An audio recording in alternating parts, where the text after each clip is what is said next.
is up, everybody? Welcome back to another episode of the MLB Swing for the Fences show here on the Run Pure Sports YouTube channel, talking Friday night's monster 12-game MLB slate. Of course, the day after the 4th of July, fitting that we've got the Friday night fireworks coming up after the 4th of July. Here to break it down with me, as usual, on Fridays, Steve Boyden and Statsational. Stats, we'll start with you. How you doing on this Friday afternoon? Doing okay, man. Had a very laid back 4th of July. So I don't know. Today feels like a holiday to me, but I don't know. I guess every day is Sunday when you do this shit for a living. Yeah, they're all holidays. It's a good life. Steve, how you doing on this Friday afternoon? I'm good. I'm glad to be back with you guys after missing last Friday when I was out of town. I'm similar to Stats. I had a low-key 4th after getting after it Wednesday night for some fireworks here in Chicago downtown. So I'm ready to get back after it, get my noons poured. We got a million games on the slate. Should be fun. Yeah, I was at the Rockies game for the 4th of July last night. Got after it a little bit. I'll tell you what, being all in on the Brewers for the 3rd straight day and getting disappointed didn't help me hold back on the amount of beers. I had to entertain myself somehow. So I'm a little bit on the opposite end of you, Steve. I've got coffee and water in my two cups here, so maybe we'll pick it up later. We'll see how it goes. Speaking of fireworks, we do have 2 tickets to give away, courtesy of Jay Burton here in the chat. Had a big day in the DFS streets the other day and wants to give back to the people. You do got to be an RPS member, and we will do this little competition in the live show chat. But 2 $121 tickets given away by Jay Burton. We'll pick a couple winners at the end of the show. Competition today, fireworks themed. Big T's been ranting for years about how much he hates fireworks. Tell us why. Why is he so against fireworks? Throw those answers in the live show chat. We'll pick the funniest couple and give away some tickets at the end of the show. All right, let's get into it, boys. We got 12 games to talk about. Boston and the New York Yankees. First game on the slate. Potential weather concerns in New York. I think it should be fine, but did want to mention that at the top. 2 good pitchers going here. Tanner Houck, who's been borderline lights out for most of the year for Boston, obviously coming off, I think, his worst start of the year against San Diego last time out. Nestor Cortez, lefty for the Yankees pitching. He's been solid, not the highest upside pitcher, but certainly a guy who can deliver. And then, an 8 total in this one. Obviously, we got, some big bats, Soto, Judge, Rafael Devers. So some big bats to choose from here. I don't find myself getting too into this game. Probably not a slate Boyden where I'm going to pay up for Aaron Judge, although he'll certainly, I'm sure, be very contrarian against Tanner Houck. Just can't get to him myself. Would have more interest in Soto here. But what are you doing, Boyden, with Boston and New York? Yeah, pretty much the same here. Don't have a ton of interest on either side. Cortez, I always feel like, comes in higher owned than I would like to play him at. I see him, at least Sabre has him 5th highest owned pitcher on the slate. I don't have any of Cortez here. He has been good at home, but I just prefer other guys in the range. We have a really, really strong and deep pitching slate tonight. It was tough for me to even get down to the 9 guys that I have listed. So now these guys actually made my pool. I played more Houck than most this season. The projection's not there here. He's in New York. Just doesn't seem like an upside spot at the elevated price tag at 9,600. Kind of want him to get knocked around here. Maybe we catch him under 9K next start and hop back on the Houck train, because I know that all of us here have been high on him this season. And then no bats for me here. It's such a huge slate. Can't play every game. This is kind of one that I'm, better real life game than one that I want to attack with DFS personally.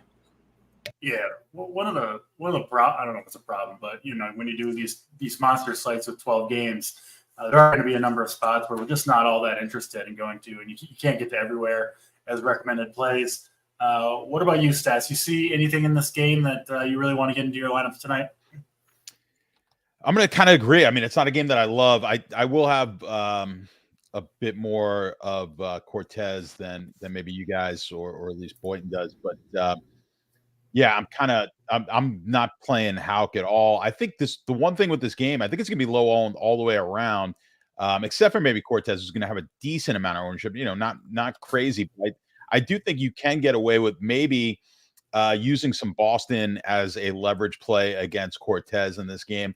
The other option you have is, look, I mean, this is a game where we've got a slate where we've got a Colorado game, and it's by far, that can't the Kansas City side, that team total is by far larger than any of the other team totals, and I really like that Kansas City side. Now, we have seen that game be in the pen. I mean, we've had Colorado home games this week. You said you were there, and I think in these big GPPs, they have been a little bit down in ownership. I do think we'll get a little bit more ownership today. If you are inclined to maybe get off of Kansas City and take some salary elsewhere, I think the Yankees do, with Judge at a high price and Soto at a high price, they're going to be extremely low owned. So if you do want to kind of look for higher owned guys that are not in that Kansas City game, I think you're going to get an opportunity to get a fairly low owned Judge and Soto. So I think there are some options in this game, both sides on the offenses, where we could get some leverage. So I don't mind like a double, like a two-man stack with Judge Soto if you're going to go with another maybe cheap option with your 5-man stack. I don't mind that. So I think there's some strategy in this game. On the whole, don't necessarily love it, but I can certainly see getting pieces of this game in your single entry. Yeah, Houck not nearly as good against lefties. I think lefties can still get to Houck with some power. He gives up almost no power to right-handed bats. That's the reason I'm kind of off of Judge, but I don't mind Soto. Ben Rice leading off.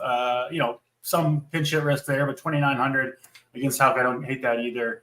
And then, it does look like Nestor Cortez.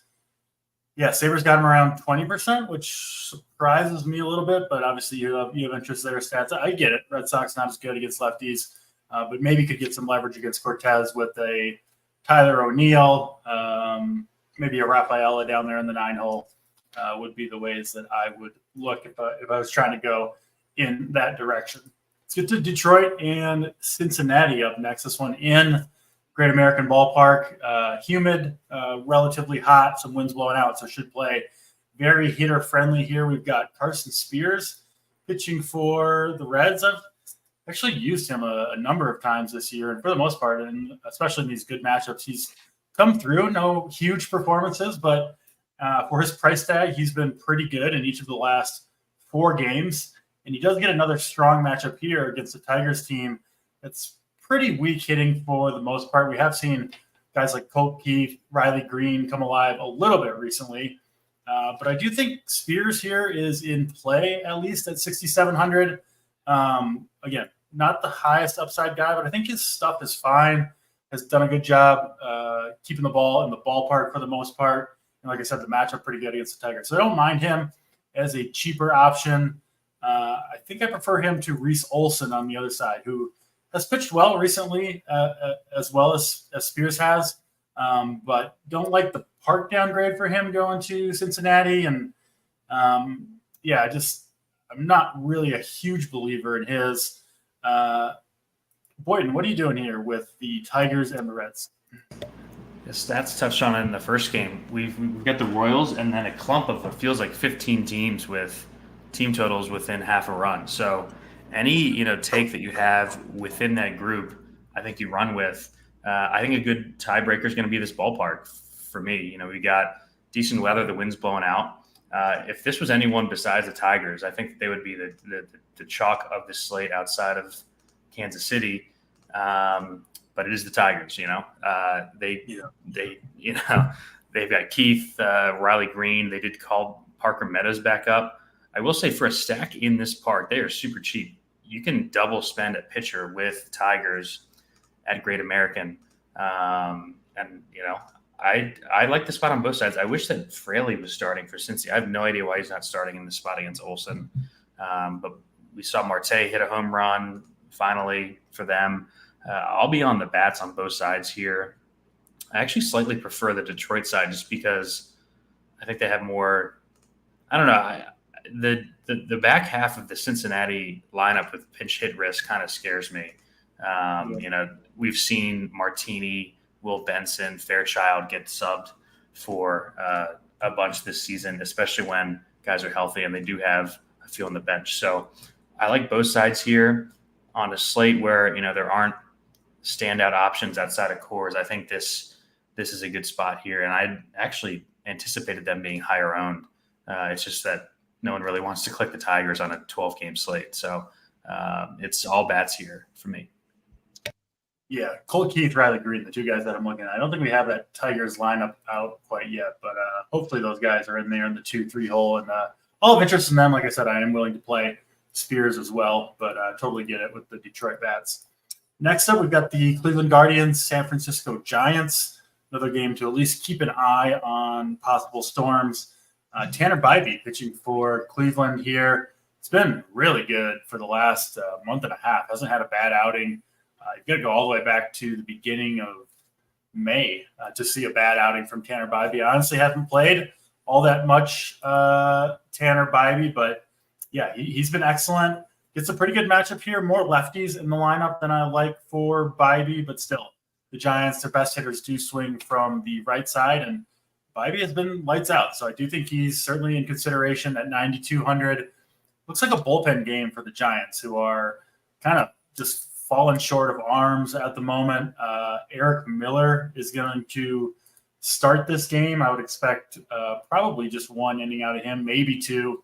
And then it's going to be, looks like Spencer Bivens as the bulk guy. Yeah, he's on full rest and did throw 60 pitches his last time out, so he should be good to go. He's actually pitched okay, but I still do like the Guardians quite a bit here. They've got a decent team total. Giants, one of the lower on the slate, and of course the Guardians, pretty big favorites here, sitting around minus 185. Quite a bit of interest in Bybee, and then, like I said, I do like this Guardian stack. They've got Angel Martinez back in there. He's cheap, and we know what kind of the big dogs on Cleveland can do. Quan, Ramirez, Naylor, Fry. These guys have been getting it done, it seems like, more often than not. We'll start with you, Boyden. What are you doing with San Francisco and Cleveland? And did I skip you stats on? Yeah, we have to go back to stats first. We have to go back to all right. Now go ahead, and then I'll toss in a couple of notes on the Detroit game. You can go ahead, Boyden, and then I'll chime in with some Detroit. All right. Yeah, my bad. Yeah, I've kind of been with you on Bybee. I feel like I've missed this train. He's been awesome. I haven't really played much of any of them. Big home favorite here against the Giants. Pretty middle of the pack offense. 9 straight starts of 17 or more DK points for Bybee. Seems like a safe play here. I don't think he's got the upside of some guys around him, though. So I think he's a good play. I'm going to have some of him, even though I've been admittedly late to the Bybee party. And then, the Cleveland bats, they've been hot. I played them all week as kind of a pivot to Coors, and they've been doing well. Martinez in the 2-hole at Stoneman 2K helps this line up a lot because the guys who you want are damn expensive because they have been raking. Like Quan's up to 5,500. Ramirez 6'3", Naylor 5'4". David Fry has struggled a bit of late. I think he's my least favorite of the 4 top guys. He's kind of come back to earth a bit. But, with the cheap guys in the lineup, you can full stack them. And I really do like them here. They don't pitch hit very often. I think it's a safe 5-man to plug in. And like we've been talking about, this park in Cleveland just continues to be super good for left-handed power. And Cleveland has taken advantage of it. They are just on a roll, 50-some wins already for Cleveland. So they're actually one of my favorite stacks tonight. I think Cleveland is like the 3rd best park on this slate behind Coors and Great American. Yeah, I think a really good spot for Cleveland here. Not really buying into what Bivens has done so far.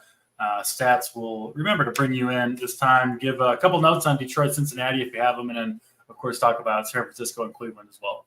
Yeah, just quick on Detroit, Cincinnati. I'm going to be passing basically on the pitching. I don't like either side there, and I agree with Boynton. I kind of like the Detroit side better in that game as far as stacks go. I do think they will be higher owned than the Cincinnati side. I don't think it's side. I don't think that game will be maybe as low owned as you think. I think people will come in on there, but I don't mind getting into 10 to 15% of my stacks with Detroit, and maybe somewhere in the 8 to 10% range with Cincinnati. So just kind of quick on that game. Look at Bybee in this one. He's got one of the higher strikeout totals on the slate, projected for 7 in the betting market. It's also projected to go almost as deep as anyone else on this slate. So they're looking to get 6 innings plus really out of Bybee, which is a high total if you don't follow the outs totals, those markets in the betting market. So projected to go deep, projected to get a lot of strikeouts. I do like this spot. I don't particularly like if you're looking to get tricky and play sort of a leverage play. I don't really like San Francisco in that spot. I think there are better options. Like I said, I would rather play Boston than play San Francisco if I was looking to get a little leverage. I think both of those starting pitchers, that is Cortez and Bybee, will be in the same ballpark ownership wise.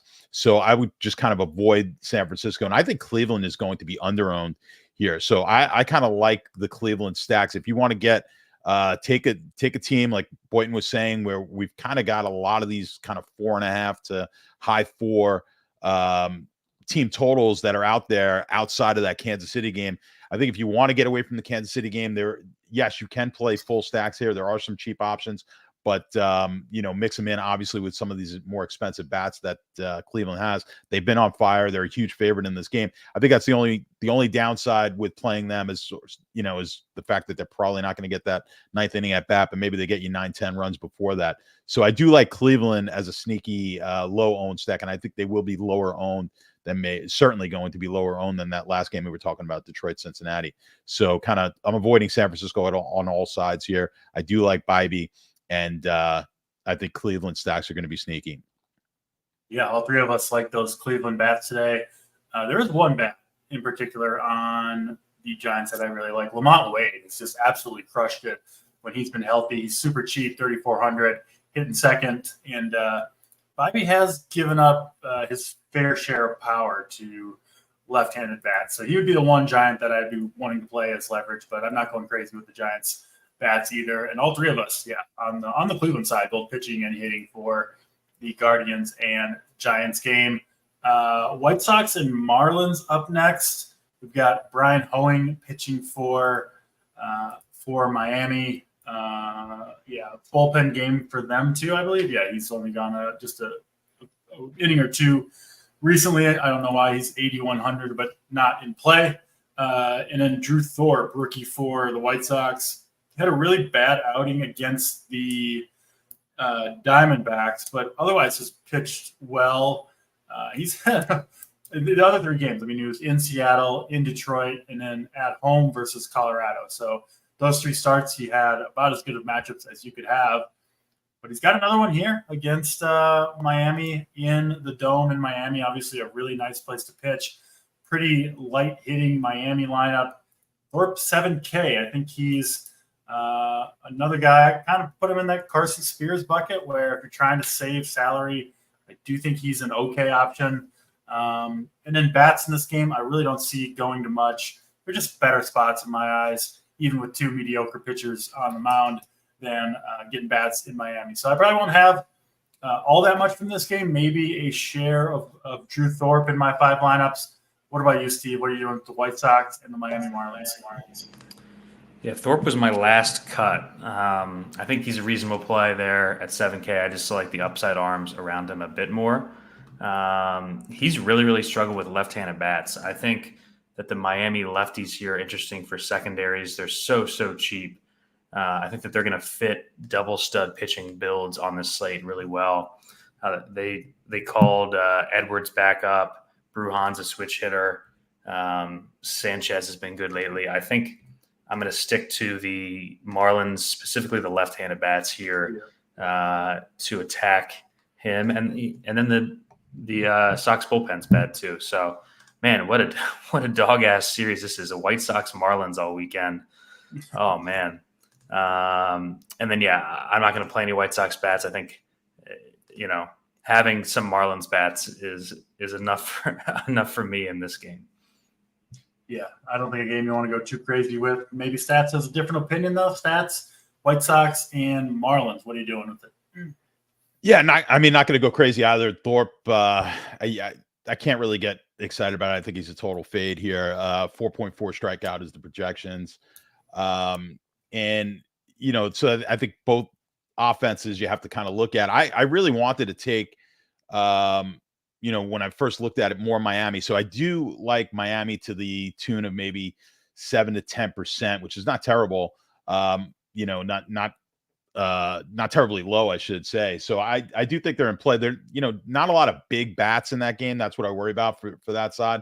But I think fading Thorpe, I think, is going to be smart here. The White Sox side of the game, not terribly interested in it, but I do think Miami gets a little bit of ownership, and maybe not enough. So I think that's where I'm looking right now. Miami was going to be, like, when I was kind of looking it over this morning or this afternoon, Miami was going to be my, like, kind of that sneaky stack that we talk about, or that unowned contrarian stack. But I just don't know if there's enough home runs in that lineup. I will have some of it in my 150. I think you probably should in your 20 maxes as well. But I see some better kind of low owned plays where if I was just throwing one bullet at it, other than Miami. So I like it, but I'm just cautious. I cautiously like this, the Miami stacks. You have something to add there, Steve? I was going to say, this is about as good of a spot to play Miami the entire season. I'm going to have secondary stacks. I can't get to 5-mans yet. It's just like I have a hard time believing that 5-man Miami's going to win on a 12-game slate, just with the lack of power, like Stats was saying. Yeah, I think the Miami lefties, Chisholm, Josh Bell, Jesus Sanchez, all look interesting. Not much left-handed firepower, if any, out of the White Sox bullpen either. So all those guys should have the platoon advantage, I think, for the entirety of this game. You guys kind of talked me into those guys a little bit. And those three guys are good enough hitters, even in Miami, to get the job done, especially against the White Sox pitching staff. Phillies and Braves up next. Marquee series. We go from White Sox Marlins to Phillies Braves. Much better game here. Two good pitchers going at it. Max Fried and Aaron Nola. Fried, of course, he had those couple rough outings, but he's been back to being normal Max Fried. Typically goes deep into games, allows very little power against him. And, of course, does face a good lineup in the Phillies, but one that doesn't have Real Muto, Harper, or Kyle Schwarber. So a little bit of a watered-down matchup there for Max Fried. And then Aaron Nola going on the other side. He's had a good season as well, a little bit of a bounce-back year. He can give up power, can give up speed. I think it's easier to take bats against Nola if you want to do that. But obviously the story in this game, I think, is the pitching and what you're going to do with Fried and Nola. I think both of them will get at least some ownership on this slate. I think Fried will be the higher owned of the two. But Steve, what are you doing with Braves and Phillies here? Yeah, like both arms, I have more confidence in Fried here. I think you probably argue this is the worst Phillies lineup of the entire season that he gets to face here with the injuries and a couple guys sitting. Their team total under 4 for what seems like the first time all season too. Just rarely ever see the Phillies with the team total that low. Fried's at home here. I have confidence that if he's rolling, they always let him go deep. I think Nola's in play. He just always scares me. He can be so volatile start to start, and the Braves have tuned him up pretty repeatedly throughout his career. I put in Discord earlier, I remember using him against the Braves earlier this season. He put up like -8 or something like that. Mm-hmm. It's Fried over Nola, but both are in my pool tonight. Just like you have to attack the Braves right now. The numbers are so bad. They are 26th in weighted runs created plus, 29th in ISO. It's just like almost hard to believe that this lineup is putting up these stats, but it happens every game. It happened again last night with Logan Webb. It's both arms for me with a lean to Fried. I wish that they would drop the prices of the Braves bats. Like, they've sucked for 2 months and we can't get a price discount on these guys. It just makes them so hard to click. It does. Yeah. And, despite it being kind of a marquee game with plenty of big name bats and, of course, to the two big name pitchers, I find myself not really wanting to roster a ton in this game stats. Certainly, I think Fried and Nola are both reasonable plays, and I think there are hitters in this game you could go to, but there are other spots I like better, both hitting and pitching wise. Part of it is the bullpens behind both these guys are really good too. So I kind of expect a lower scoring game. Certainly, these pitchers could get here, but a lot of good pitching options, most of which are still coming down the pipeline for us. So I'm pretty low on this game overall. Certainly one I'll be watching just as a baseball fan, but for DFS purposes, not in love with it. What about you, Stats? Braves and Phillies here. I agree. Yeah, I don't love the game all the way around. And I would give the nod over Nola over Fried in this one. So just when you look at the betting markets, the betting markets certainly are giving the nod to Nola over Fried. I've actually got an under bet on Fried's strikeouts 5.5. So that was posted in the Discord with RPS. Yeah, I mean, we're looking at 6.3 is the projected strikeouts for Nola. He's got the highest projection on the slate to go the deepest into this game, which is really interesting. I really have not been a Nola guy all year, and I'm not going to be heavy on him in this game either. So I'm basically not going to have a whole lot of either one of these pitchers, but I would give the edge to Nola in this matchup. Now, on the offensive side, I don't know how many times we've said it. Although the last time I think we did say Atlanta as a contrarian stack, I think they did actually come out and pan out. That was when they crushed Nestor on that. Yes, that's right. Night. Yeah. So going against the Yankees has been that was a good run there for a little while for us with Baltimore and Atlanta. That I think that was the same week. But yes, so it did work out for us. I don't think it's going to work out tonight. I don't like either side of these offenses as a contrarian play. I agree with you. I mean, at some point they have to discount those Atlanta bats, and we've fallen into the trap. Like I said, we were like, we'll pay up. Atlanta's going to be low owned. Well, at this point, they're low owned for a reason, and I don't know what it is. What's going on with that offense, but they're not clicking. The team total says stay away from the game on a slate that we've got just so many better options. I mean, if they come out and beat you tonight, they beat you, but I don't think they're going to be very high owned all the way around. So it's going to take a Herculean effort for Atlanta, I think, to be in the winning lineup, because I just don't think a lot of their bats are going to be owned. So, I mean, it's just going to be like they're going to have to be the only team that crushes tonight for them to be the main stack that wins this thing. So yeah, offensively, I think I'm going to avoid this game. And if I'm given a nod, both are going to be low owned for me. Single digit ownership on both of these guys. I'll give the nod to Nola.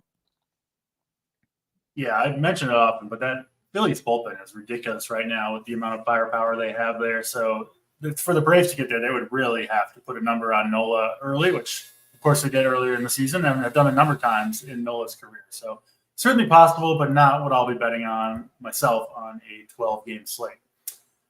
We jump forward an hour into the 8:05 Eastern time window. First game we'll talk about next is the Rays and the Rangers. We got Michael Lorenzen pitching for the Rangers, kind of a average-ish arm, 6,900. So I guess you could play him against the Rays, who don't have the greatest offense. I think there are better options today, one of whom is Shane Baz, who makes his return to the big leagues after missing the entirety of 2023.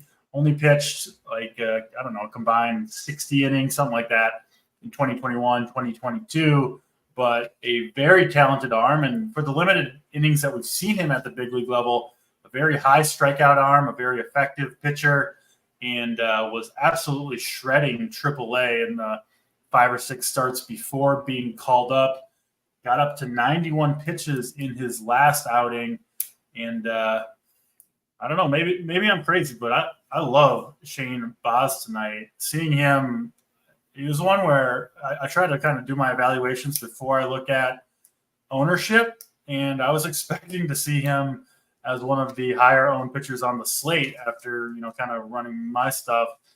Doesn't appear to be so. So I'm absolutely in on Shane Baz. Interested to hear what your guys' takes are there.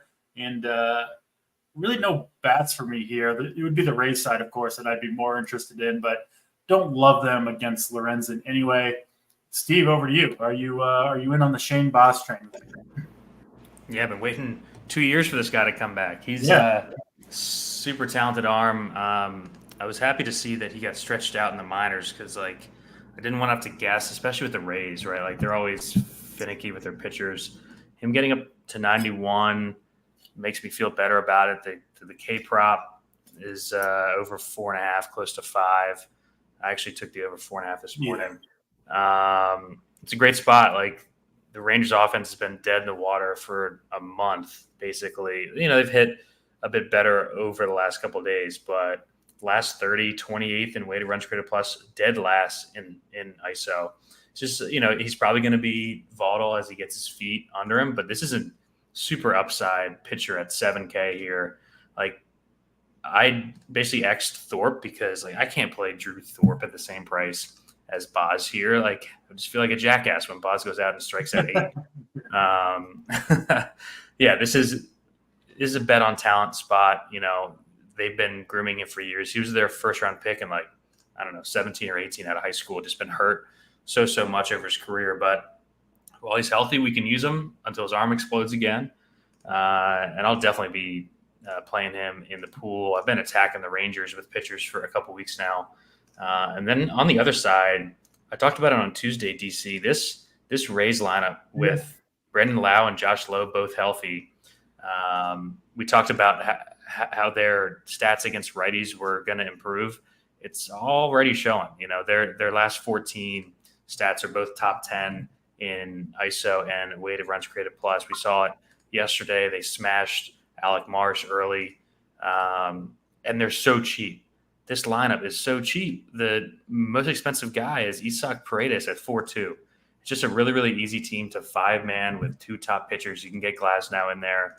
And Lorenzen, you know, he's had a good season, but, man, I don't think that that's going to continue for too much longer. And he really struggles with right-handed bats. So, like, you can play Yandy Diaz, you can play Arozarena and Paredes, Siri with the 2 lows and have a good stack. I think the Rays are an awesome stack tonight, and I think that they're going to get pretty much overlooked. And then the Rangers bullpen behind Lorenzen's no good either. So I think this is, like, we were talking about teams in the mid 4s who are all going to get jumbled up. This is my, like, sneaky pick from that group.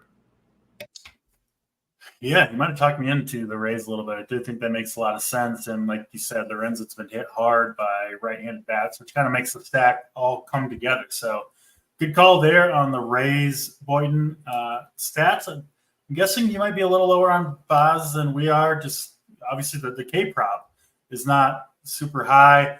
I think that's just straight up wrong. I haven't bet it yet, but I certainly will do so. I mean, if they were willing to let him throw 91 pitches in AAA in his last start, you got to think his leash is at least that long here for his big league debut of 2024. So stats, talk to me on Rays and Rangers here. Yeah, as of maybe an hour or so ago, they didn't have an outs total on him, which I think, you know, they were kind of up in the air, I guess, on that. He had all his other markets were out. And yeah, the K total is a little low, but I do agree with you guys. There's upside here because of that arm. And I do agree. I mean, the fact that they stretched him out a bit in the minor leagues, you know, if he gets it rolling here today, you know, we could see 7 or 8 strikeouts out of him.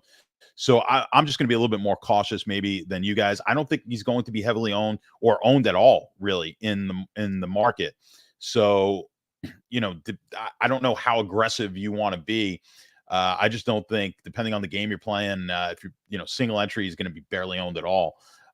So if you're going to use them in any single entry 3 maxes or anything like that, maybe just one. Obviously, single entry you can only use them once, but you know, a 3 max one shot at it. I think he's very low single digit owned. I just don't think he's going to be owned. So you know, if you guys are right and the upside is there, it could pay off. You know, at that price tag 7,300. But I'm going to be a little bit more cautious with my 150. I'll be fairly low owned on him, and I think I'll probably be maybe slightly over the market, if not the market, on that. Lorenzen, yeah, I agree. I mean, just dog shit. Don't want to have anything to do with them. I do like the Tampa side of the game a little bit.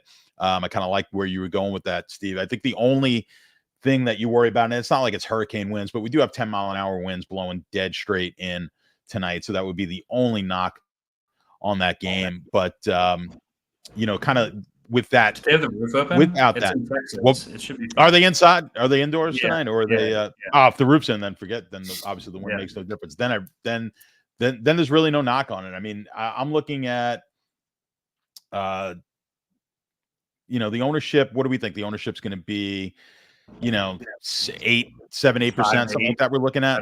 5, 8, I could totally get down with getting up to 15 and the high teens. I think on Tampa stacks. I agree with you there.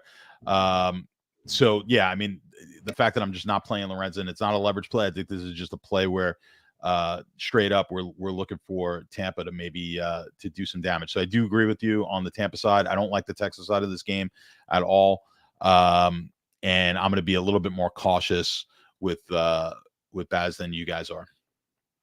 Let me ask you a game theory question, Stat. So whether or not we're right on Shane Baz on him being kind of undervalued, we'll see on that. But if you have a stand like that where you think, I personally think Shane Baz is one of the best, just straight up point per dollar pitchers on the entire slate. And then you see he's going to be, it looks like sub 5% owned. So obviously you can get way over the field. I could get way over the field just playing. If I just had one of him on my 5 lineups, I would be significantly over the field. But if I do believe he's the most, quote unquote, under-owned play on the entire slate, like that would make him the, in theory, right, the best play on the entire slate, if I'm kind of right. Is that a place where you might make a hard stand and play, play him on, I don't know, 3 of your 5 teams? Or is that, in your eyes, just kind of, being too confident in an off-market opinion?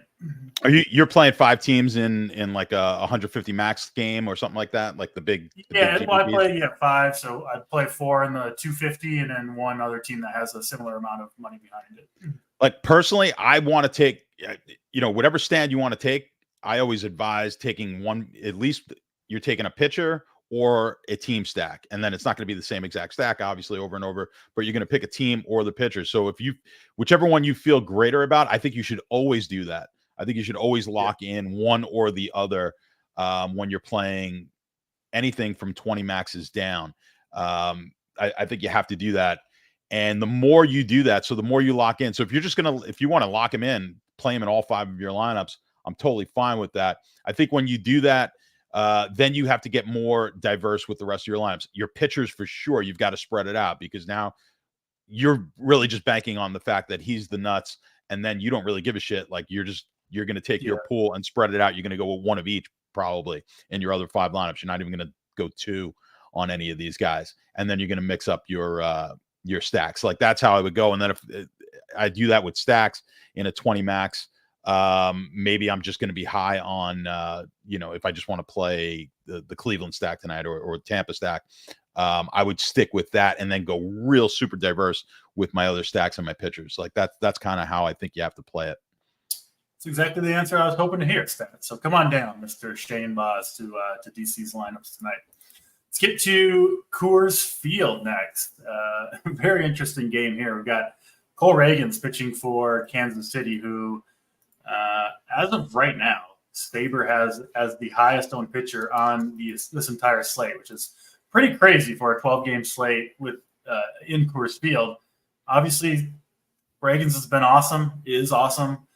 He's underpriced for his talent at 8,200, and despite it being Coors Field, this Rockies lineup is very bad and has a ton of strikeouts up and down the lineups against left-handed pitching in it. So I get it with Reagans. I still think it's a little weird that he could be the highest owned pitcher in Coors Field, but it does look like he's going to get quite a bit of ownership tonight. He'll go opposite Kyle Freeland, who has been just dreadful this year. He's actually somehow been better at home. Not too many innings. He's been crushed by right-handed bats over the last couple seasons, and the Royals have 8 of them in their lineups, including some pretty cheap ones in the second half of this lineup. Obviously, Bobby Witt leading the way there at 6.8K.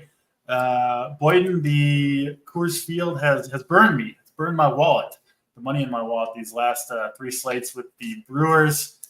And I was kind of hoping we'd get out of Coors Field for the weekend, but not quite yet. I might have to just be burned once again because hard for me to get away from the Royals here, especially since I think I will be going pretty contrarian at pitcher. But what do you do with Boynton with Coors Field? Both sides of this, yeah. I mean, Reagan's and the Royals are both going to be really popular, I'm sure. Yeah, I have not played Coors at all this week, so my account's looking good. So I'm ready to get burned all weekend with the Royals. I somehow stayed away from that all weekend. But yeah, gotta love the Royals here. Freeland's actually been good in his 2 starts back from the IL. I don't really care about that at all.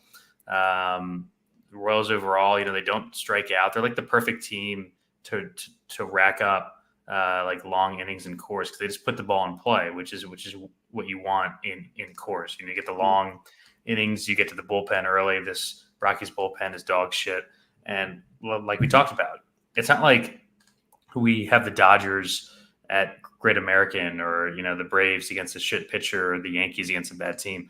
The Royals have basically a 1.5 lead on everyone else on the slate. Just wild with so many games. I'll be playing them. They are expensive, but I actually like the back half of the lineup too. Like Furman's been crushing lefties. Renfro's got pop for sure. Blanco, I think, is a decent play in the 9-hole here. So I think Hampson's my least favorite just because he's automatically coming out of the game the second Freeland does. So I'll be low on Hampson and probably about the field on everyone else. I do like the Royals. I am playing Coors here. And then Reagan's stats, they finally caught up to us. They've been pricing down good pitchers in Coors all year. This is the first time I think that it's a popular option. I feel like we've gotten these guys low owned all season, but it's just hard to ignore the strikeout prop at 8,200. It's just an awesome play. I'll probably have him on my main lineup. Like the projection's so good. The price is so good. It's a guy that we trust. It's a guy that we've been playing all season. So even at the ownership, I think he's a great play. We've seen for basically the whole season, attacking the Rockies lineup, even in Coors, is just fine. So it's all Royals here for me. Makes sense. Yeah, it makes sense to like both those sides, and I certainly can't argue with any of that other than just the ownership on a super deep pitching slate. And Coors Field makes me just a little nervous. I don't think it's the craziest thing to play a leverage Rocky stack against Reagan's. Still Coors Field, and I know Reagan's has been really good, but no pitcher is completely, blowout proof. So, yeah, Sabres got all the Rockies below 1%, which to me, there's no question they go off more than 1% of the time. So I don't think they're a crazy play. I don't know if I'll get there in my 5 lineups. Stats, what are you doing with Coors Field here? Yeah, so to just kind of continue what you're saying, I agree. So I love Reagan's here. I love the price for the strikeouts potential here. We've got 7.9 projected strikeouts when you look at the betting markets. He's got the at Coors, he's got the highest projected outs in that outs prop market, which is crazy. But we have seen pitchers have been in the nuts lineup at Coors. The visiting pitchers have done it at Coors. But to kind of tap into what you were just saying, I think as a leverage play, getting some Colorado stacks may be worthwhile. I think you're going to have massive ownership on Reagan's here. They're still a 4.5 total. Colorado, it's they're in the mix with all these other teams. You're going to get them at no ownership, and I kind of like if you're going to play in a Kansas City with Colorado stack, which I don't think is going to be really high owned. The wind is blowing out a bit. And, if you're playing that, if you're going to lock in a pitcher like you are with one of the cheaper pitchers, I think that's something that you could probably do. I know you like some cheap arms today. So I think you're going to get as a leverage play. Do I like Reagan's? Absolutely. Am I going to have a bunch of them? I will. But I'm also going to have some Colorado lineups here just in case in my 150. I think in 20 maxes, you need to do that as well. Even if you're playing Reagan's, Obviously not in the same lineup, but if you're playing Ragan's 20 maxes, throw in a couple of core stacks there, get yourself over the market just in case. Still a 4.5 team total. I think well worth playing. I don't think there's much you have to say on the Kansas City side. Obviously, this is the number one stack of the night. Projected team total is way above everyone else's. What we've seen in Colorado is I think they've just been people are now getting I don't know, remember when poker we got to like level 5 thinking like we're at that in MLB DFS now where everyone just kind of thinks, well, fading the cores is like the thing to do because everyone's going to play cores. And what I think that's done is kind of lower the ownership in cores. If you remember, you guys have been around as long as I have. I mean, the cores ownership just used to be ridiculous. And then that was a smart move. It was like, don't play them. But I was seeing ownership in the teens. Now it worked out with, these last few days, like you said, but I don't know if this ownership is low tonight, I'll happily be well over the market on Kansas City. And again, if you're playing a strategy like DC is, this is where you're going to take advantage of it because you won't have as many maybe Baz Kansas City stacks as others will in the market. So I think real interesting game all the way around. I think you want to get in certainly on Raggins, but I think the leverage play of the night is going to be Colorado, and obviously the number one stack is Kansas City. Yeah, just to add on to that, when it's gone bad for Raggins, it's gone real bad. Like he's had 3 starts where he's just gotten absolutely nuked. He's going up like 5, 7, and 7 earned runs. And, if that happens and you get the Rockies in the 3rd inning with 6 runs on the board already, you're going to be racing to the top of the leaderboard. Yeah, it's not like the Royals bullpen is that great behind Ragan's either. So makes sense. Good question. He used a lot of it last night too. When we got shelled by the Rays. Any particular Rockies bats that stand out for you stats? No, I haven't seen the lineup yet, but I would kind of stick towards the top of their lineup and stick with those bats. So I'd be looking somewhere between the 1 through 5. McMahon, Tovar, Diaz, Doyle. So just stick to the top. Let's try to get the most at bats as we can because they're going to be low owned, right? Typically, I like to get to the bottom of the lineup on a higher owned stack. Don't need to worry about that here. Yeah, we don't need to take the shittier Rocky bats. Let's just kind of stick with the better bats here. And if they go off, those should be the guys doing the damage. They're all shitty. God, well, yes, the shitty. I said shittier. I didn't say the shitty, or maybe I did. Excited for my Rockies stack to score negative or 0 points and then a negative from a pitcher maybe. Well, you have to be ready for that. That's the whole right. So there's a reason nobody's playing it. Yeah, you're just going to get He's lucky. already prepped for that. He's been stacking it all week. He's seen their 1 and 2 run games. Exactly. Glutton for punishment over here. Jacob Stallings actually my favorite Rocky. Been hitting lefties well, and obviously plays the weakest position there at catcher. Actually, the Rockies have 3 guys you can play at catcher tonight, which that's an uncommon thing in the DFS. An abundance of riches, those Rockies. That's it kind of describes the Rockies team pretty well. Houston and the Minnesota Twins up next. This one at Target Field in Minneapolis. Not much weather to speak of here. Should be in the mid 70s. The Astros starting Sean Dubin, who I don't think will go super deep into this game. Maybe 3 or 4 innings, and then it'll be the bullpen after that. Pablo Lopez going for the Twins, who put up 12 runs in was that yesterday? 7 innings. Yesterday. 7 innings.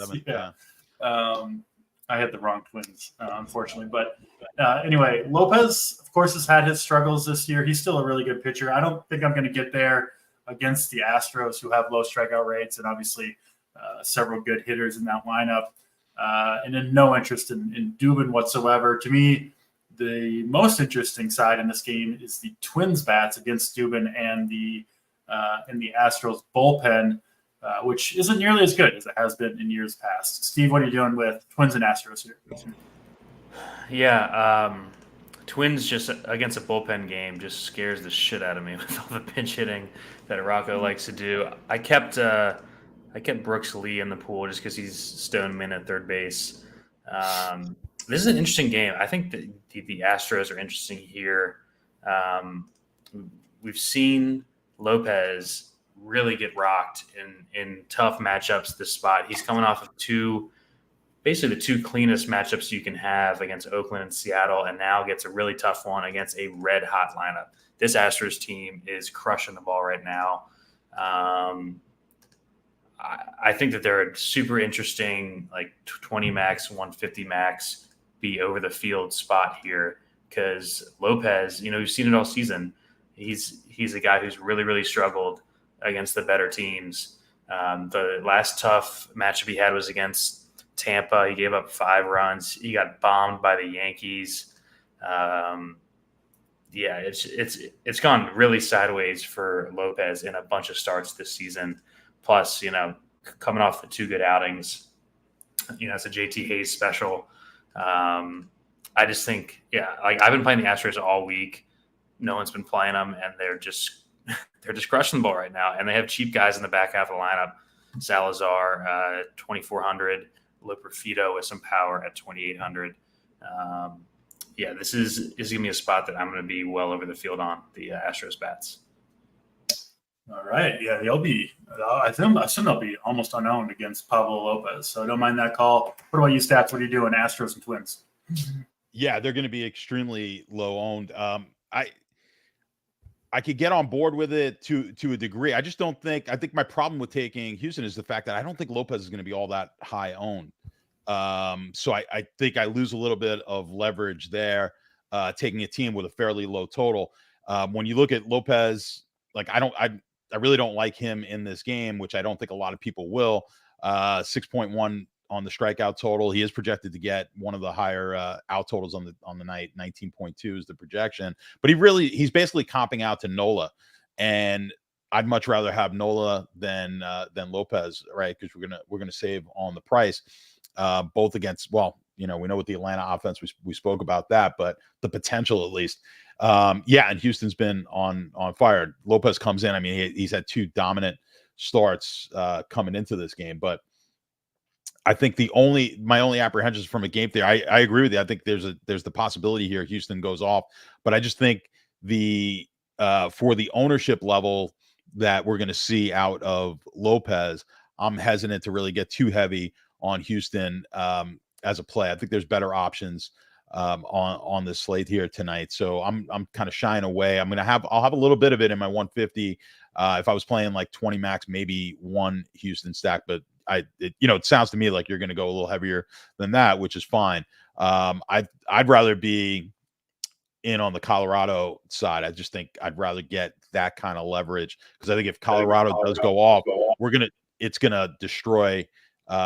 You're going to lose like 35 to 45% of lineups on Ragans are going to get rocked, and then we get the benefit of the Colorado. So I just think it's a better leverage spot. Not that I disagree that Houston may not touch him up here, because I don't really like Lopez much in this game either. But on the Twin side, I don't think this game is terribly high owned at all. I think maybe Castro gets a little ownership, maybe a little Correa, the guys batting at the top of the lineup. But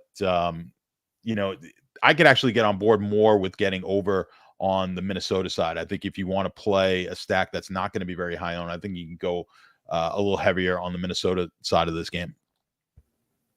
Yeah, not to bring it back to the Rockies, but I do think if they have a big game, it's going to be via the long ball. They strike out so much, but they do have power up and down that lineup. So with you there, Stats. That brings us out to the West Coast. 4 more games to talk about.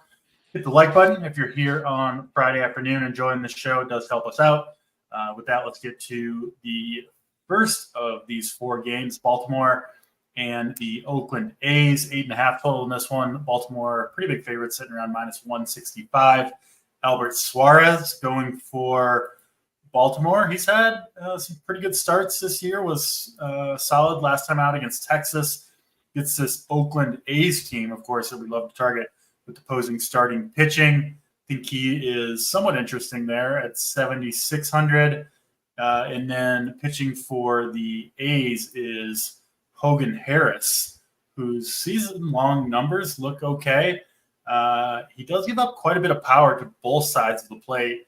And I think this Orioles team, I assume they'll be pretty low owned. Looks like a pretty good spot to me for them to do some damage. Even in Oakland, it is a little bit warmer than it typically is, so the ball should be flying at least a little bit better. And I do like this Orioles team as, I think, somewhat of a contrarian stack. Steve, what about you? What are you doing with Baltimore and Oakland? Yeah, see, my issue is I think Baltimore ends up like the second highest home team on the slate with this team total just going up all day. And do we want to do that at Oakland at night? Like, I don't play the O's probably as often as I should. They hit so many bombs. I think they've got the lead in home runs by 15 or 20 now. There's so much power in the lineup. Yeah, it's a good spot against Harris. I think Suarez is interesting. He's done well in the soft matchups. Like, he got shelled by, I think it was the Yankees and Houston. But in his couple, soft matchups, he'll give you 15, which is kind of what you're looking for at that price tag. I think he's a reasonable play. I like Boz more if I had to choose. But he's in the pool here. Strong win chance for him as well. I'm not sure what to do with Baltimore yet. Like, they've got the second highest team total on the slate in Oakland at night. It just, I don't know. It seems trappy to me, and I just think that they end up being high owned. But I could be talked into it. I want to hear what Stats says on this. Go ahead, Stats. Baltimore and Oakland here. Yeah, I mean, they're going to be owned. They might be right. They're going to be battling for like second highest owned stack, okay. I think, on the slate. I think that's where we're looking low teens, something like that. Trying to go back.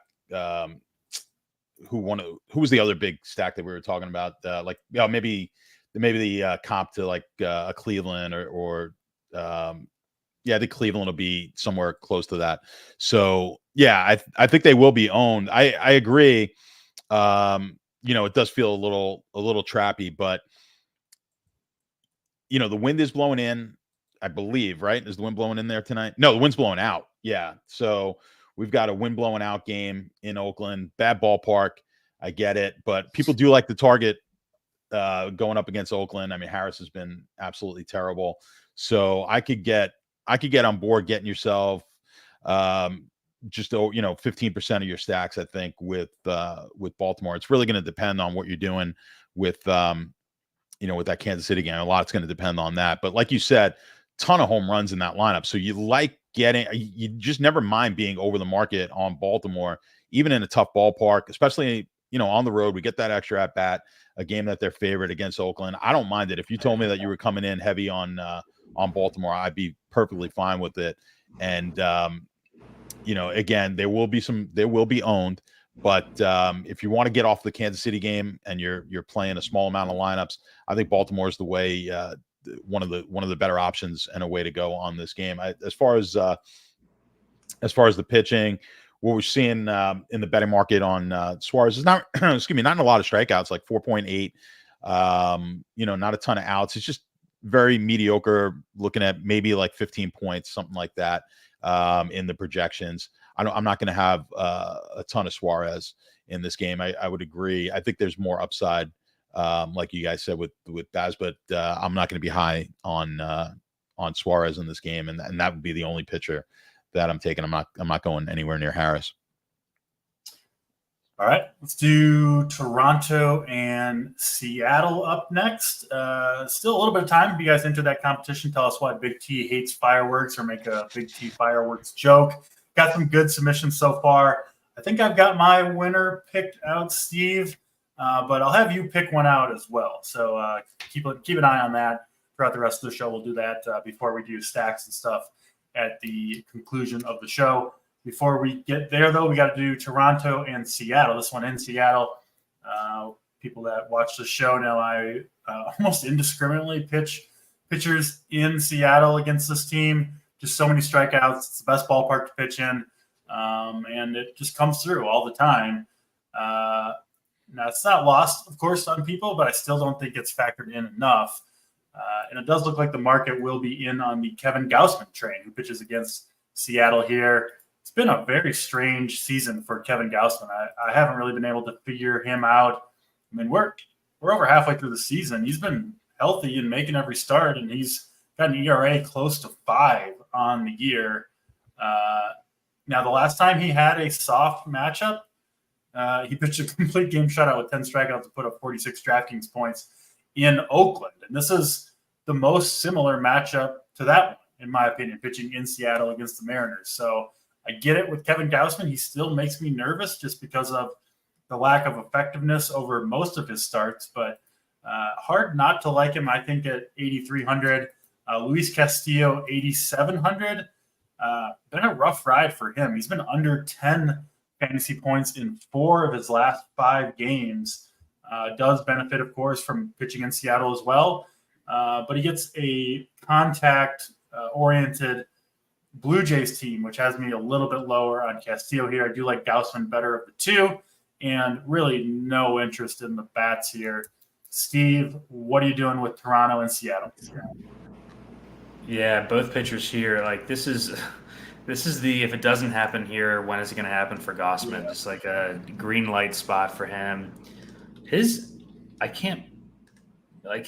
home runs or his home road splits are the wildest I think I've ever seen at this point in the season. He's got a 7.2 ERA at home, like a 1.8 WHIP, and a 2 ERA on the road, just dominating on the road. I don't know what's going on. Like 8-3 Gausman against Seattle. This is. I mean, you just have to play it.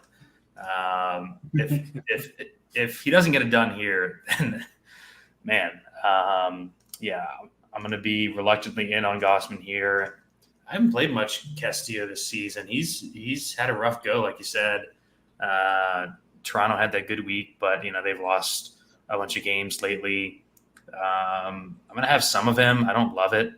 I'm kind of like that with a lot of the pitchers. Like I'm going to have Bybee, Fried, Nola, Castillo, but don't love any of them. It's Gausman in basically the best spot of the season for him, and hope it works out. I'm wondering if his ownership's going to get steamed up. Sabres got him around 25%. Stats, what are you doing with Gausman, and where do you think he ends up ownership-wise? And obviously talk about the rest of this game as well. Yeah, I think it's him and Ragan's pretty close, probably mid-30s, something like that. And I think because of what now my projections, I've got Ragan's as the better option, but I do think maybe he comes in, Ragan's comes in a little higher, and I do think maybe you want to get kind of even. Again, someone asked in the chat, when I'm talking about my percentages, I'm just talking about the 150 max, and you can kind of extrapolate that however, on the way you're playing. But for Gausman, it's obviously, I mean, what a contrast in ballparks between, we're really comparing him and Raggins as the two options. So he's got the big upside on the ballpark. I think that gives him a nod up. When you look at the betting market, it's like 7.4 strikeouts, almost 19 outs total in the game. It's close. He's close to where they've got the Raggins numbers. So I don't mind getting up into the mid 30s.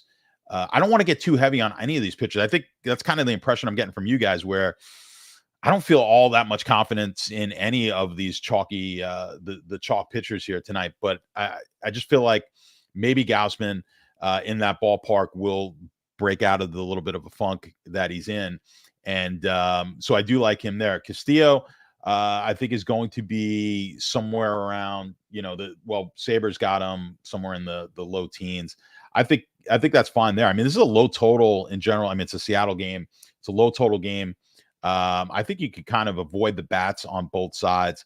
I think you're going to play Castillo as well, I think, and you could play him to 10 to 15%, something like that. But yeah, I think the real interesting thing is just what we see on as far as ownership on Gausman and Raggins. I'm almost inclined, if I was playing one lineup, I don't think you'd have both of these guys. I think you're going to kind of, at most, you're going to pick one, and maybe you do the old DC move and play a couple of these cheap pitchers, which is certainly an option. But yeah, I would lean Gausman over Raggins, which I know is the question of the night, but not by much.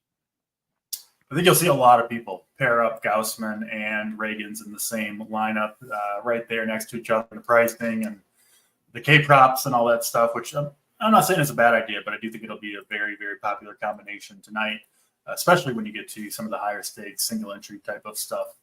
Last two games to talk about: Arizona, San Diego up next. Two pretty bad right-handed pitchers going at it in this one.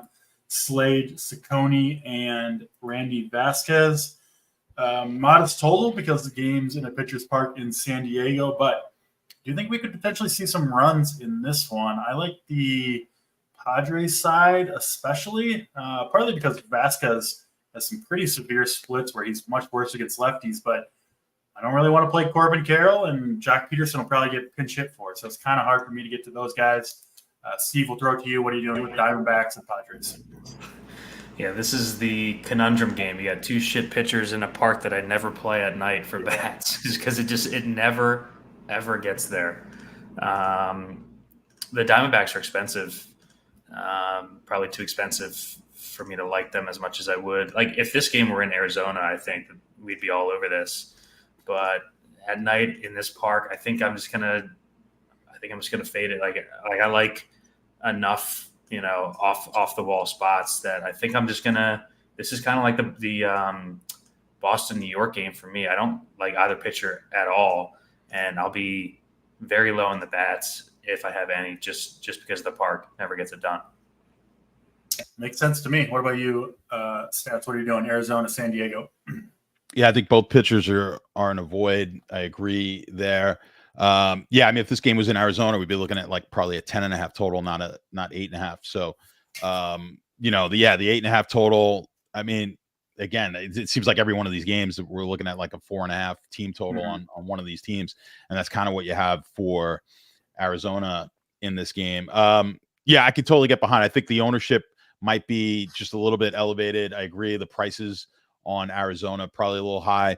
I think this is a game where you take a stand and kind of fade it and look to some of these better options in better ballparks. I think on a 12-game slate with the, not that it's a tremendous amount of ownership on this game, but I think there's enough here where if you just kind of stay away from it, I think we could pick up on the field where it's unlikely that we see, either one of these teams bust out, in my opinion, even though, it's an oddity. We don't like either pitcher, but do we see a whole lot of home runs in this? That's really what it comes down to. I think the home run potential where we're seeing in some of these other ballparks, and while they may score some runs, they still may not be as optimal as some of these other teams tonight. So I think you can go ahead and kind of see if you could pick up on the field and fade the 5 to 8% ownership that we may see on Arizona, and maybe a little bit less on San Diego. Yeah, makes perfect sense to me. Let's get to the last game of the night: Milwaukee Brewers and the Los Angeles Dodgers.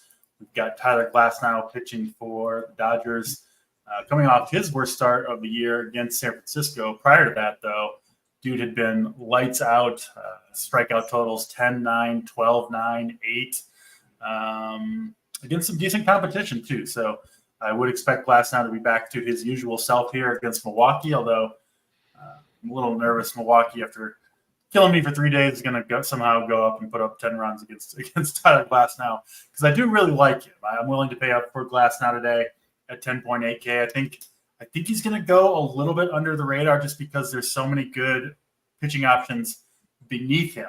So I like Glasnow here. And then Aaron Savale pitching for the Brewers, recently acquired via trade from the Rays. He has not been great this year. Certainly has given up his fair share of home runs. And, of course, Shohei Ohtani leading off for the Dodgers, always in play, and I think absolutely in play in this one. You look at the other Dodgers, too. I think, that top 4 or 5 always makes for a good stack. But Ohtani, for me, continues to be the best one-off along with Aaron Judge in baseball, and I think that's true again tonight. I always try to make sure to get at least one share of Ohtani in my 5 lineups. Steve, what are you doing with Glasnow, the Dodgers, and the Brewers here? Yeah, man, the Dodgers were pretty hurtful last night. Freddie Freeman 0. I think Ohtani went hitless for the first time in a while. I think I would like the Dodgers more here if there were cheap pitching or if there were cheap pitchers that we really liked outside of Boz. Just because, like, man, Savali's been bad all year. The big thing I wrote about in the playbook. His ground ball rate is just cratered. He's down to 32% ground ball rate, so it's all fly balls. He's given up a ton of bombs this season, and no one's going to play the Dodgers because everyone wants the high price pitchers, as they should. So I think it's an interesting spot for Dodgers here if you like the cheap pitching. And then, yeah, I have no worries about Glasnow with the last start. I'm going to go right back to him here. Hopefully, we get him a bit lower. I mean, in these spots last season and earlier in the season when he was rolling, we were seeing him 40, 45% owned. So I'm going to try to be around there, especially since, like we said, I don't have a ton of conviction on, the Fried, Nola, Castillo range. I think I'm just going to try to get up to Glasnow. I've talked about a couple of the cheaper stacks on the slate in the Rays and Detroit that I think that you can play with Glasnow. So yeah, I'm going to be way over the field on him. Stats, last game of the night here, Dodgers and Brewers. What are you doing with it? Yeah, I like, I think what you guys were saying, Glasnow will be lower owned, I think primarily because of some of these higher price stacks on the night. So 10-8. I think he winds up being the highest. He gets the highest total for any pitcher. I just don't know if he's in the optimal lineup. Yeah. I love the strategy though of going with a Glasnow here tonight and then taking a cheaper, some cheaper bats and then giving that a shot. Because I do think he's in the best matchup. I think he winds up, like I said, getting us the most points. It's just that we're overpaying, but we can't always be frugal, right? So we got to kind of play the game here. And while I do love the Kansas City stack, now the thing is, you do have a couple of cheap bats in the Kansas City. I was just kind of looking at it. I'm trying to figure out how I could get a Glasnow with some expensive bats, and I was kind of looking. The lineups came out as we were on the show here. There are a couple of cheap bats on the bottom of the lineup for Kansas City, so you may be able to sprinkle him in with a Glasnow, sprinkle them in with a Glasnow stack. So I think there's some options here, and like you said, there are a couple of cheaper team stacks here that we do like. So I like that contrarian type of play. He'll probably be, as far as ownership, I don't know where they have him here on Saber, but I'm thinking somewhere in the 20s most likely. Yeah, Saber's got him in the low 20s. That's probably about right. 20 to 25%.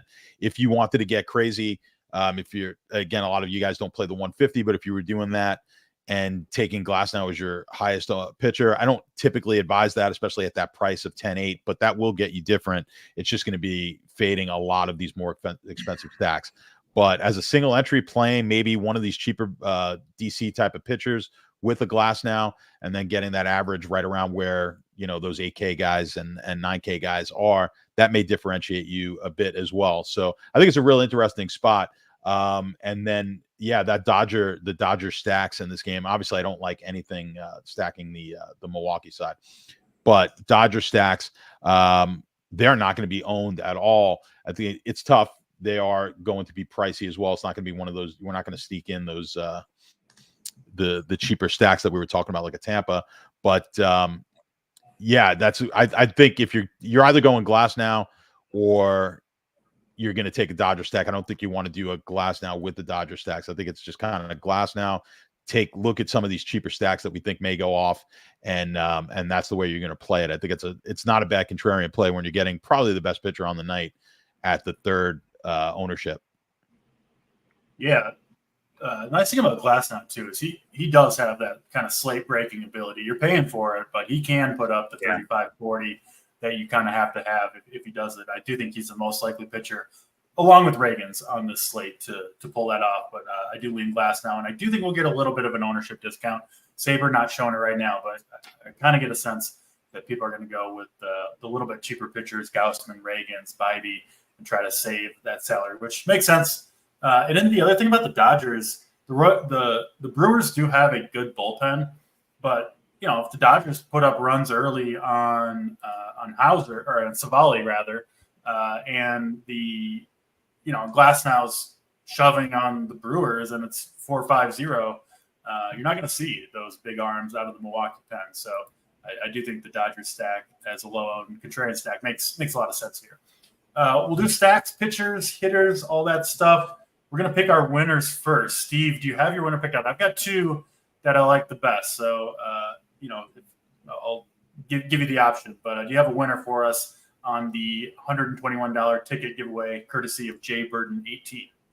Yeah, I'm going to go to our resident Arkansas fan in the chat, Jay Ruff, who's always around. He had the joke about Big T's the guy on the neighborhood app who's asking if that was fireworks or gunshots that he heard at 8 p.m. because my neighborhood app was going nuts. I'm here in downtown Chicago. Everyone's like, "Oh, did you hear the gunshots down the street?" As the sky is littered with fireworks. Just complete dipshits. So I'll go with Jay Ruff, our guy from the chat. That was one of my two selections, so I will go with the other one.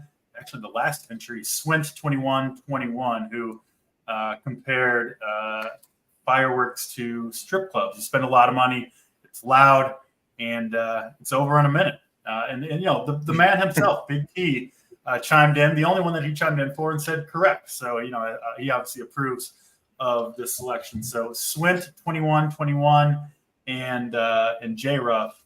Send the DM to jburton18, and I think he'll hook you up with those tickets. Congrats to both you guys. Let's get to stacks, pitching, home runs, all that good stuff. We'll start with you, Boyden. Your favorite stack on the night and your favorite contrarian stack. Yeah, well, the Royals obviously are my favorite stack, but I'll give two more since they're so obvious. I'll go with the Rays. I talked about them earlier, just how cheap their lineup is, how good they've been when they're all healthy, which they are right now. You can fit two top arms with the Rays and the Royals and make that work. So I'll go with the Rays and Detroit. I think I want to be over on this Great America game in general with, all the team totals in the mid fours. The tiebreaker for me is going to be that park, home runs. It could be flying there.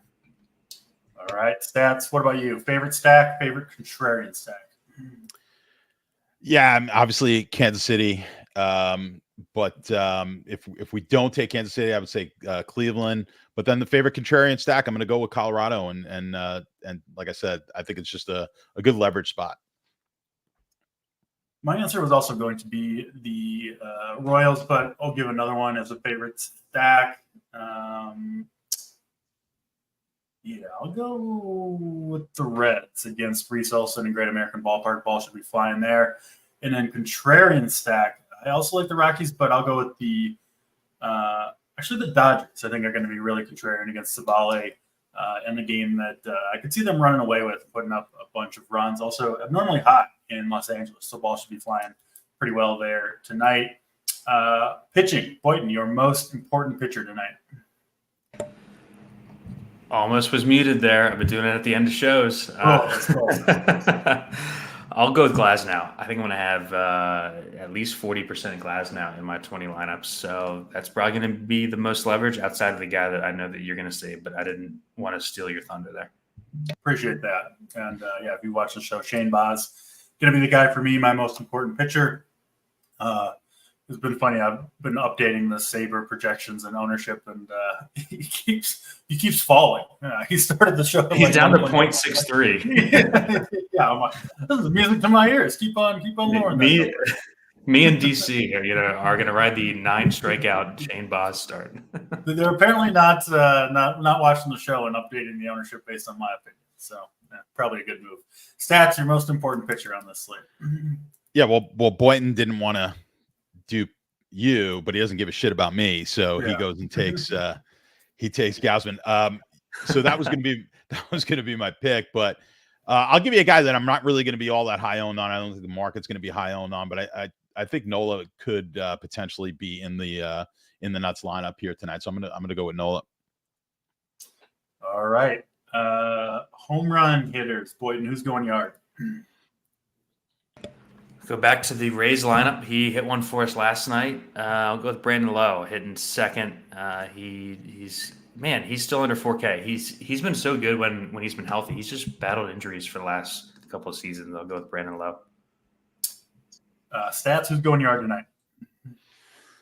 I'm going to go with it's it's like stealing if you take a Kansas City player, but I'll go with Sal Perez. Yeah, that seems like a pretty good bet to go yard. I will go with Mr. Ryan Mountcastle. Pretty cheap, 4.3K. Gets the home run prone Hollywood Hogan Harris. And finally, your favorite overall hitter on the slate, boys. Yeah, he'll be doing the water beer bong out in Oakland that the O's do after they hit bombs. I'll go with Jose Ramirez, my favorite overall hitter on the slate. Neglected to bring up Cleveland in my favorite stacks, but really like the Indians here.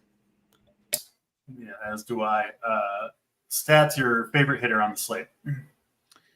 I like that one. I like that Jose Ramirez call. I'm going to go with I'll stick in Kansas City. I'm a chalk lover here. So but at least I won't give you Bobby Witt, right? So I'll give you You said Bobby Witt. I know. I can't do that. I'll go with Hunter Renfroe.